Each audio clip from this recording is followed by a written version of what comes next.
Hello students welcome to Quants Pro. आज ये video रे हमें डिस्कशन करिबा फॉर्मेटिव असेसमेंट एग्जाम 1 रो history and geography question class 10 पिलांग पई history and geography question class 10 पिलांग पई जोतिर कि टोटल फुल मार्क अछि 20 मार्क जो एग्जाम होबा आपण मानकर सेप्टेम्बर सेकंड वीक रे एग्जाम स्टार्ट हे जिवो। तो पूरा 20 मार्क रो क्वेश्चन हमें डिस्कशन करबा। तो वीडियो को शेष पर्यंत देखिए एवं जो चैनल को पर्यंत सब्सक्राइब करना चैनल को सब्सक्राइब कर बेल आइकन को प्रेस कर रखिए जहाँ फल कि ये वीडियो हम अपलोड कले तार नोटिफिकेशन आपण मैंने पाइपर। या पूर्व जदि आप math English science Sanskrit Hindi video देखी ना तार लिंक प्लेलिस्ट आपको डिस्क्रिप्शन में मिल जाव। आपण मैंने जाई से देखिपारे आराम से सब वीडियो को एवं ऑल कॉन्सेप्ट जो जो टॉपिक आप दरकार आपण ने आम चैनल पाइपर। तो डिस्कशन करबा डेरी न करिक फास्ट क्वेश्चन। प्रथम प्रश्न एठी देइछि जे सुभाष चंद्र बोस केबे भारतीय जातीय कांग्रेस रे जोग देइथिले। सुभाष बोस केबे भारतीय जातीय कांग्रेस रे जोग देइथिले 1920 1921 1922 1923 क्यों मसीह जोग देइथिले ना सुभाष बोस 1923 मसीह जातीय कांग्रेस नामर जोग देइथिले। परवर्ती प्रश्न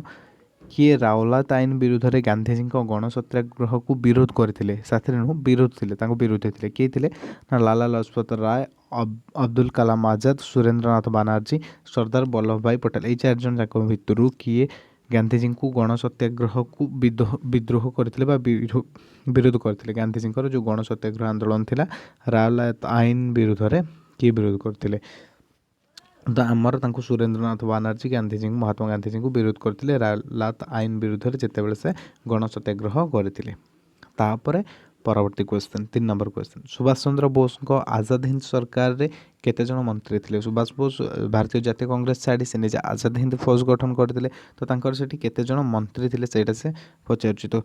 7 10 15 20 तांकर केते जन मंत्री थिले तांकर 10 जन मंत्री थिले। तो सेकंड ऑप्शन एठी जाउछि हमर राइट आंसर सुभाष चंद्र बोस आजाद हिंद सरकार रे 10 जन मंत्री थिले। देखो बहुत बहुत इंपोर्टेंट क्वेश्चन एगुडा आपण माने पूरा वीडियो को देखि प्रैक्टिस करंतु। बाकी जो अच्छी से वीडियो प्लेलिस्ट जाएंगे FA1 एग्जाम पे जिते सब अच्छे आप प्रैक्टिस करंतु। देखो बहुत इंपोर्टेंट हो FA1 एग्जाम जेहेतु आपंकर बोर्ड रे ए एग्जाम नंबर कैलकुलेट हम मिसिकी क्लियर होते कि।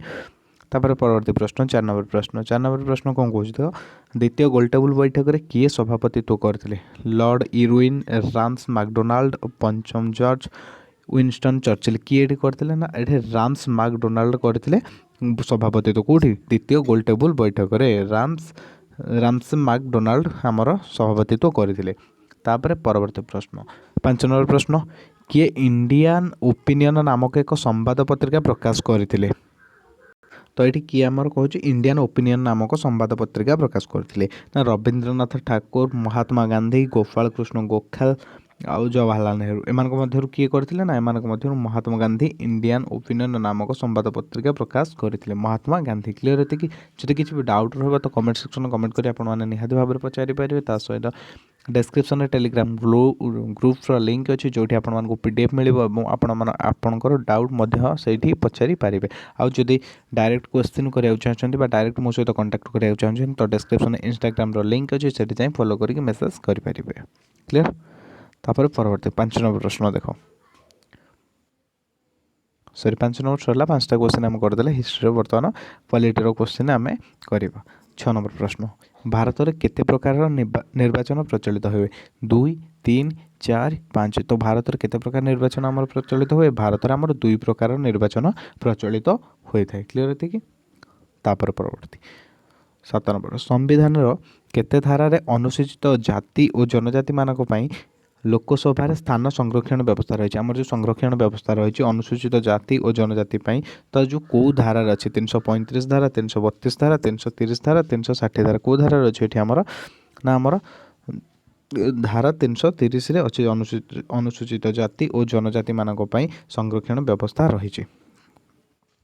330 धारा बहुत इंपोर्टेंट क्वेश्चन क्लियर होती। तापर परवर्ती प्रति निर्वाचन मंडली में निर्वाचन आयोग केते जन पर्यवेक्षक को नियुक्ति दे था। तो जो निर्वाचन आयोग रोचे से केते जन पर्यवेक्षक को नियुक्ति दे था प्रति निर्वाचन मंडल में एवरी निर्वाचन मंडल में से केते जन दे था आयोग। तो देख 2 5 3 7 तो एम भर से केते जन को दे था ना 3 जन आयोग तांको कौन करते पर्यवेक्षक को नियुक्ति दे था पर्यवेक्षक को केते जन 3 जन पर्यवेक्षक को। तापर परवर्ती क्वेश्चन सौरशक्ति केउं संबलर एक उदाहरण सौरशक्ति आमर जो अच्छी से केउं संबलर उदाहरण नवीकरण योग्य संबल सरंती संबल नवीकरण अयोग्य संबल असरंती अक्षय संबल कौन ना ये सौरशक्ति आम असरंती अक्षय संबल अंतर्भुक्त सौरशक्ति केते भी सर ना तो नवीकरण योग्य कौन जो संबल आम बारंबार व्यवहार सत्वे पुनर्भरण करें नवीकरण योग्य कहवा सरंती संबल जो संबल सरीज तो केवे आम पुनर्भरण करें नवीकरण अयोग्य हूँ जो संबल आमर बारंबार व्यवहार सत्वे संपूर्ण रूपे सरी जाए एवं ताको आम भरण कर न पारि था से नवीकरण अयोग्य संबल तो ये सौरशक्ति हो आमर असरंती अक्षय संबल ये क्लीयर 10 नंबर तापर तराई मृत्तिकार केउं रासायनिक पदार्थर रेणु अधिक परिमाण थाए बोरिक जबखारजान पोटासियम सोडियम तो कौन अधिक था ना तराई मृत्तिकार बोरिक अधिक परिमाण रही है 11 नंबर देछि केउं मसीहारे जातीय अरण्य नीति प्रणयन आरंभ होता जातीय अरण्य नीति केउं मसीहारे आरंभ होता आमर 1962 ना 1977 1988 ना 1952 तो ये जातीय अरण्य नीति आमर 1952 मसीहारे प्रणयन होता 12 नंबर देछि जे प्रकृति रे थिबा जो पदार्थ और शक्ति द्वारा मनुष्य प्रत्यक्ष और परोक्ष भाव उपकृत होता है ताहाको केउं संबल कहुए जैव संबल कहुए ना प्राकृतिक संबल कहुए ना सांस्कृतिक संबल ना सर्वत्र सुलभ संबल ताको को संबल कहुए ताको प्राकृतिक संबल कहुए तो सेकेंड ऑप्शन ये गला राइट आंसर तो देखो गाइस जदि चैनल टी को एपर्यंत भी सब्सक्राइब करना तो चैनल टी को सब्सक्राइब कर दियंतु एवं वीडियो को लाइक शेयर जिते पार्छन मैक्सिमम पिला को आपन फ्रेंड समस्त को शेयर करंतु तापर परवर्ती क्वेश्चन को जावा तो पीडीएफ टेलीग्राम ग्रुप रे निहात भाव जॉइन कर दियंतु 13 नंबर प्रश्न राजस्थान केउं जिले में इंदिरा गांधी केनाल साहाय्य जलसेचन करा जाय जो राजस्थान केउं जिले में इंदिरा गांधी केनाल साहाय्य जलसेचन करा जाउछि गंगानगर जैसलमेर पोखरान अजमेर तो राजस्थान गंगानगर रे कौन करा जाउछि इंदिरा गांधी केनाल साहाय्य जलसेचन करा जाय तापरे 2016 मसीहा सुधा पृथ्वीर केतोटी देश विश्व वाणिज्य संगठन सदस्य अच्छा तो ये हूँ आमर आसीगला इकोनोमिक्स क्वेश्चन क्लियर होते कि तो 2016 मसीहा सुधा पृथ्वीर केतोटी देश विश्व वाणिज्य संगठन सदस्य अच्छा 95 204 164 115 तो आमर जो वाणिज्य संघर सदस्य अच्छा 164 जन 2016 सुधा ये कहुच्छे 15 नंबर जातीय आय को देशर मोट जनसंख्या द्वारा भाग कले देशर केउं आय निर्मित होता है तो जितेबाला आम कौन सी ये जातीय आय को देशर मोट जनसंख्या द्वारा भाग कर आमको मिलता है मुंड पिछा आय तो मुंड पिछा आय होमर आंसर तो क्लीयर है तो आम 15टा एमसीक्यू क्वेश्चन ये डिस्कसन करदे देखो ये एग्जाम पैटर्न ही आसो आप एग्जाम तो 15टा एमसीक्यू क्वेश्चन आम ये डिस्कसन करदे आम जो लंग क्वेश्चन रोचे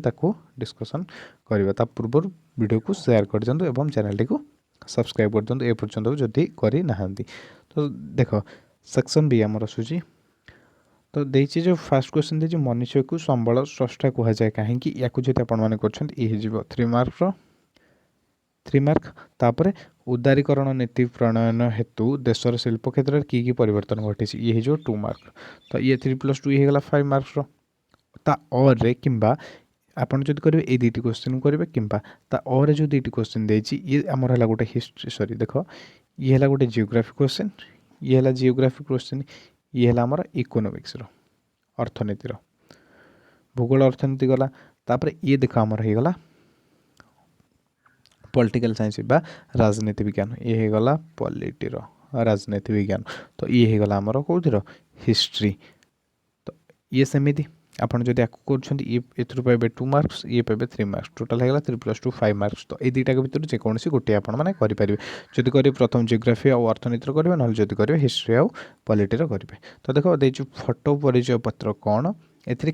कौन सूचित होता है ये तो गला देन खिलाफत आंदोलन कौन यह भारत में किपरि अग्रगति करथिला तो देखो यार आंसर को आप चाहिए लिखिक टेलीग्राम ग्रुप रे सेंड करेंगे जो आम इभालुएट कर तो आशा कर निहाती भाव में सेंड करेंगे तो कमेंट सेक्शन कमेंट कर निहाती जणावे जो वीडियोटी केमिति लागला एवं चैनल को दयाकोरी सब्सक्राइब कर दिंतु थैंक यू तो वीडियो को मैक्सिमम पिला शेयर करूँ नेक्स्ट वीडियो रे आम एमआईएल रो क्वेश्चन डिस्कसन करते एमआईएल सैंपल पेपर आम निहाती भाव में नेक्स्ट वीडियो प्रोवाइड करदेबू मोस्ट प्रोबेबली बाकी सब आम प्रोवाइड कर सारी केवल एमआईएल गोटाक अच्छे या पर से वीडियो आम करदेबू କ୍ଲିଅର୍? Thank you.